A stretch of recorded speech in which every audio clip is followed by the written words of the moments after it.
Le jour où les distributeurs ne marcheront plus une fin de journée normale, tu t'arrêtes devant un distributeur, tu insères ta carte, l'écran reste noir, tu recommences ailleurs, puis encore ailleurs, et là tu comprends que ce n'est pas ta carte le problème, mais le système entier qui vient de s'arrêter. Ce jour-là, beaucoup de gens réalisent trop tard que l'argent qu'ils voient sur leur compte n'est pas réellement entre leurs mains, mais dépend entièrement d'un réseau fragile fait d'électricité, de serveurs de banque et de confiance collective. Les distributeurs automatiques ne sont pas conçus pour une ruée massive.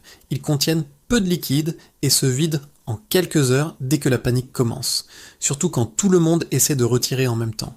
Ce scénario n'est pas théorique, il s'est déjà produit dans plusieurs pays lors de crises économiques, de conflits ou de décisions politiques soudaines, et à chaque fois les règles ont changé du jour au lendemain. Quand les distributeurs cessent de fonctionner, les cartes bancaires deviennent inutiles, les paiements numériques disparaissent et seuls ceux qui ont de l'argent liquide peuvent encore acheter quelque chose, pendant un temps très court. Mais le vrai danger n'est pas seulement la panne, c'est la réaction humaine, car quand les gens comprennent que leur argent n'est plus accessible, la peur s'installe et les comportements deviennent imprévisibles. Les magasins ferment, certains augmentent les prix, d'autres refusent d'en redevendre, et la tension monte rapidement, surtout dans les zones urbaines où tout repose sur le flux permanent. Dans ces moments-là, l'argent liquide redevient roi, non pas parce qu'il rend riche, mais parce qu'il permet d'échanger sans réseau, sans autorisation et sans attendre. Cependant, beaucoup font l'erreur de croire que l'argent suffit, alors qu'en réalité, quand les rayons sont vides ou rationnés, même une liasse de billets ne garantit plus rien.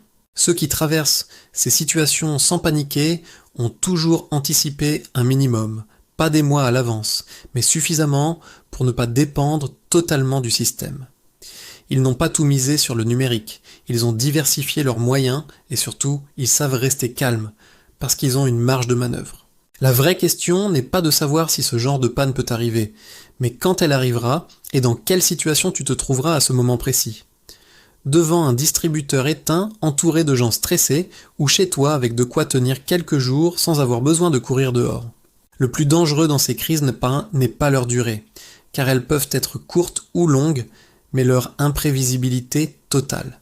Les autorités rassurent toujours au début, les médias minimisent pas souvent, et quand la réalité apparaît, il est déjà trop tard pour réagir efficacement.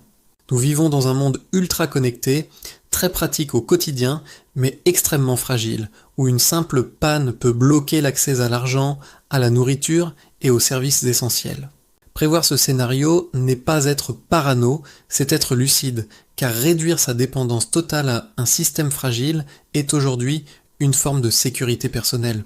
Il ne s'agit pas de vivre dans la peur, mais de comprendre que quelques gestes simples peuvent faire la différence entre panique et contrôle.